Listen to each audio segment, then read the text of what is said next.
March 16th. Yesterday was a shot day. I did my shots, weighed myself, didn't take a video, doing a video now.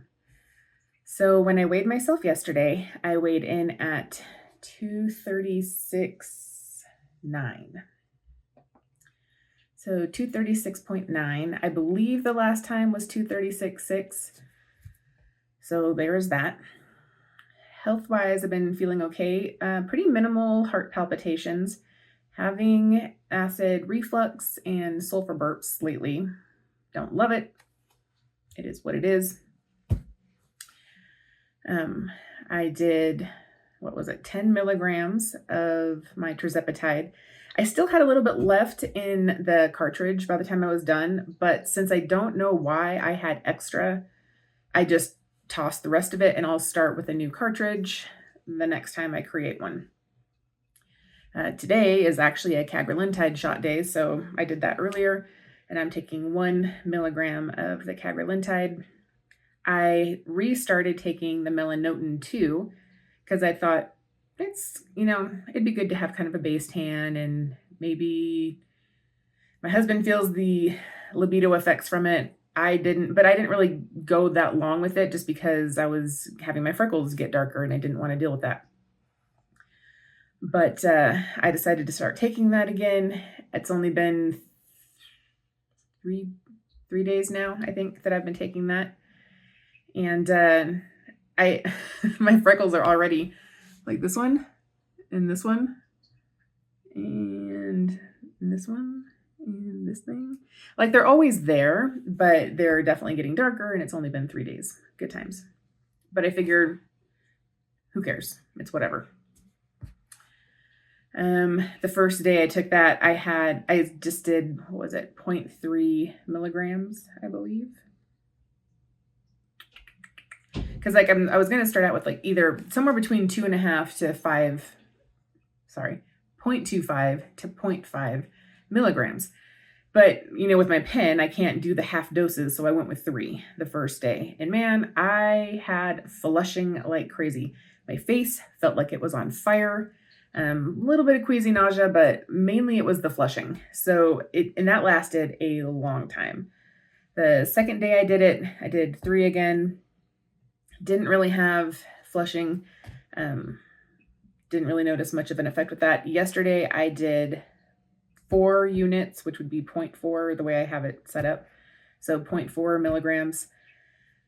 I felt a little off, but I don't know if that was just me being like, oh, I'm increasing the dose on this. Maybe I'll feel bad. And so then I felt a little weird for having taken it, or if it was actually a reaction to the melanotan. I'll take 0.4 or 4 units again tonight, and we'll see how I feel with that.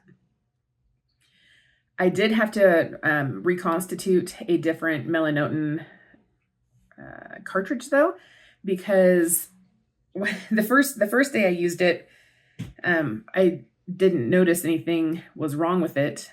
But then when I went to use it again, I noticed that I had little particulates floating around in the liquid. That's not supposed to be there.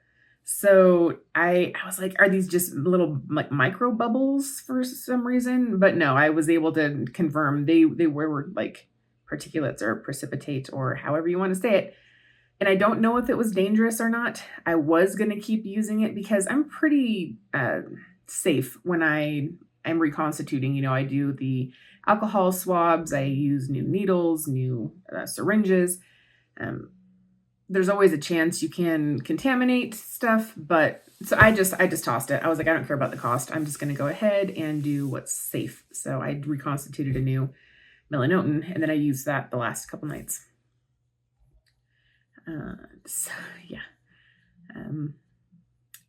Today I walked a mile and haven't taken the dogs out for a walk again since I did for my last video. So it's been at least 5 days since they've been on a walk.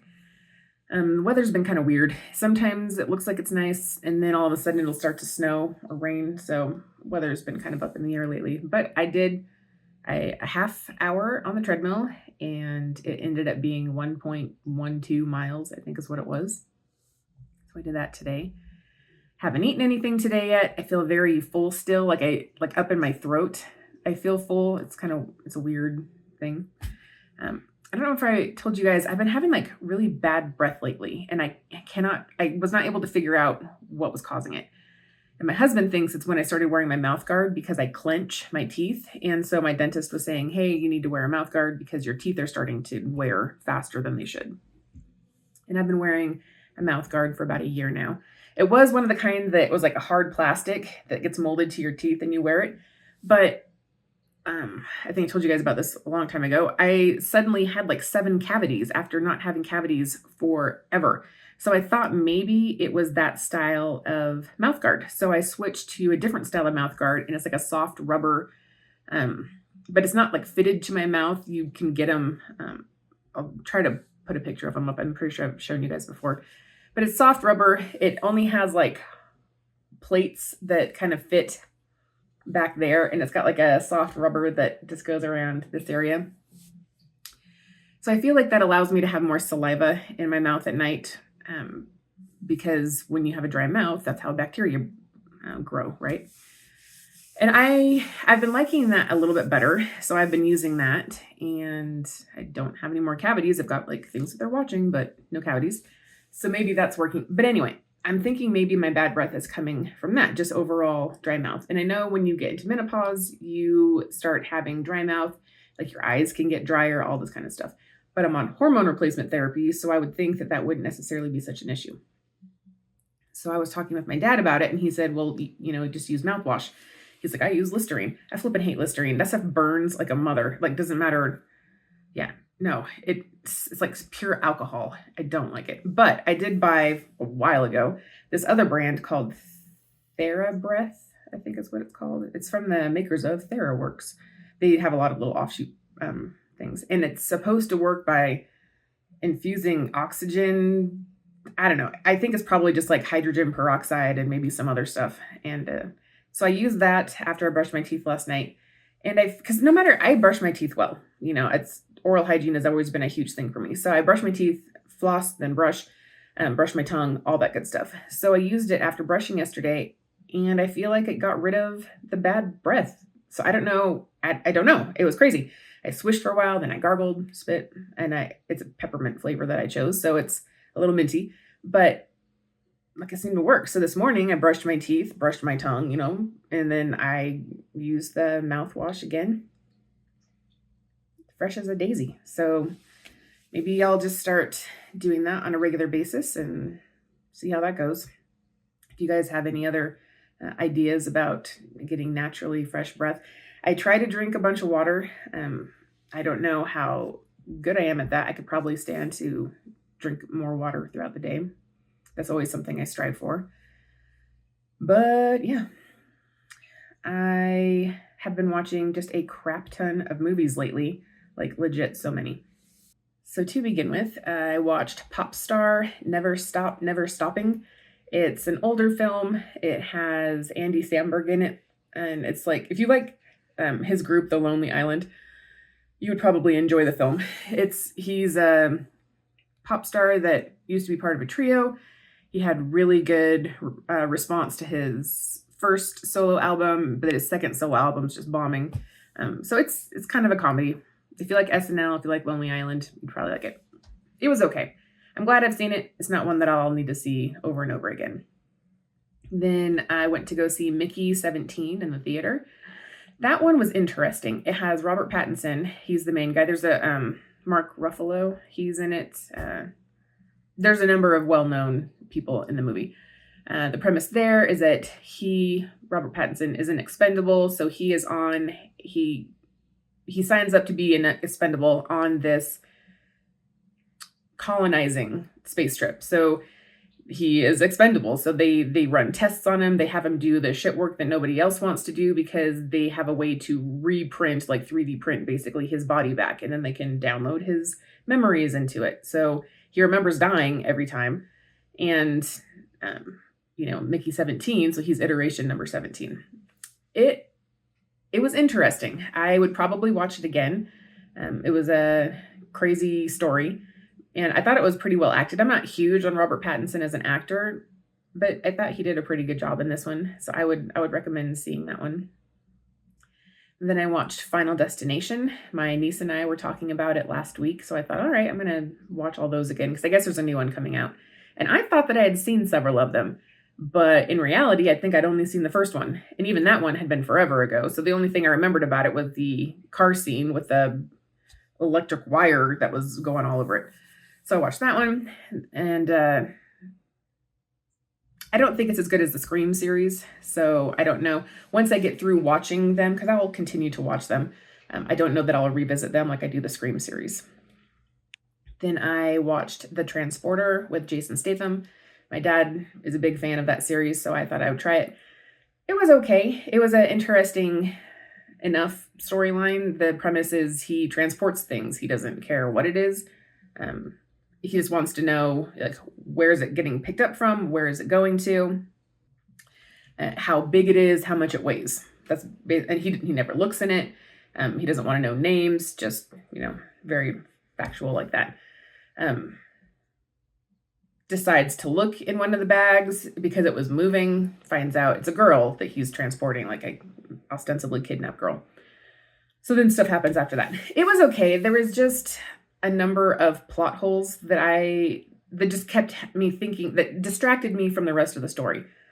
And the whole thing of it, like the girl, why she's in the bag in the first place, they never address that. Like, she's in the rest of the movie and stuff happens, but they never actually tell you why she was in the bag. And if you were to watch the movie, you'd know that's a weird thing to omit. So I'll probably watch the second and third one at some point, who knows when. I watched a movie called what's it? Old Guy. It has, is it Christopher Waltz and Lucy Liu? The premise of that one is he's an aging assassin. He's just had surgery on his hands, and his company wants to take him out of the field, and they want him to train an up-and-coming assassin kid. It was okay. It's not one that I'll watch again. It was a somewhat interesting storyline. Didn't really do it for me. If you don't watch it, you're not really missing out. I watched Wicked, finally. I'd seen the play, and I've listened to the soundtrack for it before, the original Broadway soundtrack. I thought the play was okay. I thought the book, because I read the book forever ago when it came out, and the book is dry as hell and very political. And they touch a little bit on the politics in the play and in the movie, but I don't know. It's not my favorite. I'll probably see, it's part 1 out of 2. I don't know if they've already finished filming the second one. I'll probably see the second one eventually, but I'm not as crazy about it as a lot of people are. The songs, to me, I only liked a limited amount of the songs. I thought the acting was well done. The cinematography is quite pretty, but I probably wouldn't vote for it to win an award. We watched Asteroid City. That's a hella weird one. It's a Wes Anderson film, and if you like Wes Anderson films, then you'll probably like Asteroid City. He uses a lot of the same character actors for his films. The premise of that one is a group of people are meeting in Asteroid City because there's some kind of it's for like young scientists. There's some kind of an award that they're giving away for it. An alien comes down and steals the asteroid that came to town, and so then they all get quarantined in this town. Is basically the premise of it. It was okay. And I always say on my Facebook page what movies I watch, and one of my friends, he's pretty funny. He said, Wes Anderson makes the most beautifully shot insomnia cures I've ever seen, and isn't that the truth? Like, it was very well, it was beautifully shot, the colors and the vibrancy and just the way that they captured everything, but the storyline itself was weird as hell. I still am not 100% sure a couple things that happened. I will not be rewatching that one. After that, I watched Final Destination 2, and that's what led me to realize that I had never seen Final Destination 2. It was okay. It's much like the first one. You cheat death, and then death comes back for you. So you're trying to find ways to cheat death again. I then watched The Bourne Identity because my dad and I were talking, and he had gone through the series pretty recently again. And I've seen them all, but he was talking about the fourth one, I think it was, and it didn't sound familiar. The stuff that he was talking about, I remember the first two really well. I remember the third one, I don't know. But the fourth one, I know I've seen it, but it didn't sound familiar. So I decided I'm going to restart that series too, as well. So I watched the first one, although watching it is kind of a loose term because I was on my phone quite a bit through it. I then watched another Matt Damon film called The Instigators with Matt Damon and Casey Affleck. That one I thought was pretty cute. Well, cute's not the right word. I thought that one was pretty well done. Matt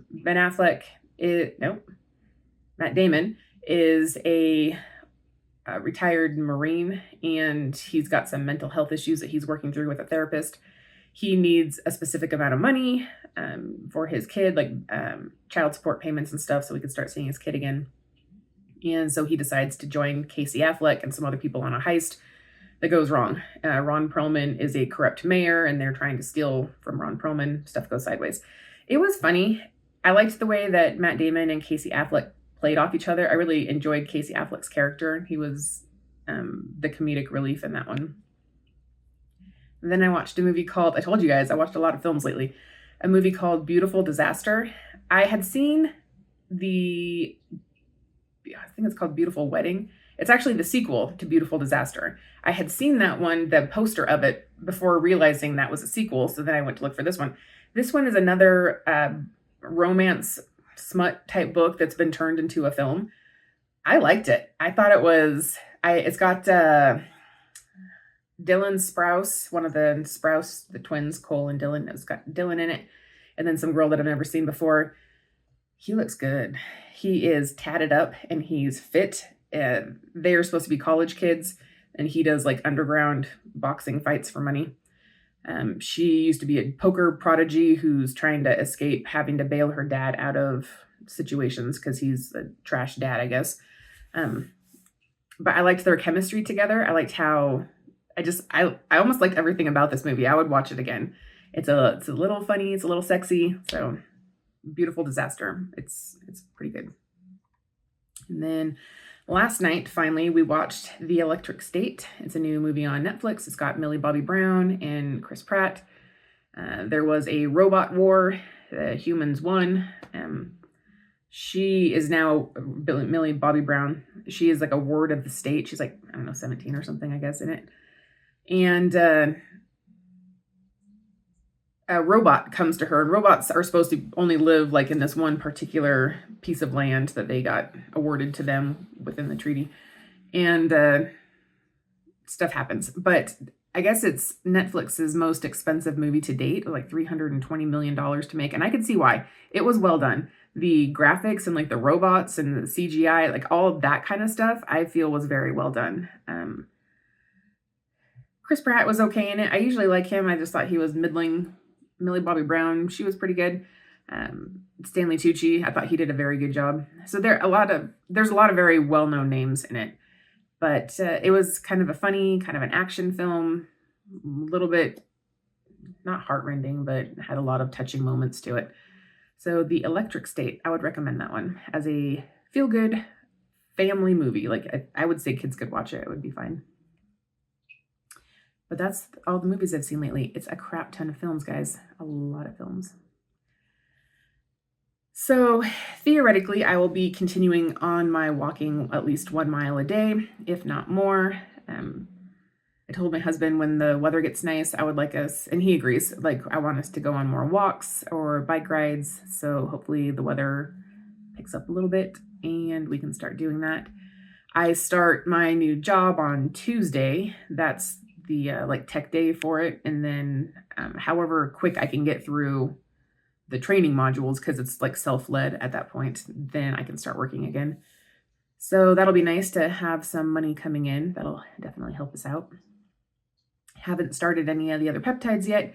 I looked at them the other day when I was trying to find the melanotan. I have the powder in my freezer. So I was like looking through all the stuff that I have, and I'm like, oh yeah, I forgot I even had that one. Like the ARA 16 or something like that. I think it's what it is. I'm going to have to look again to see what all these are actually beneficial for.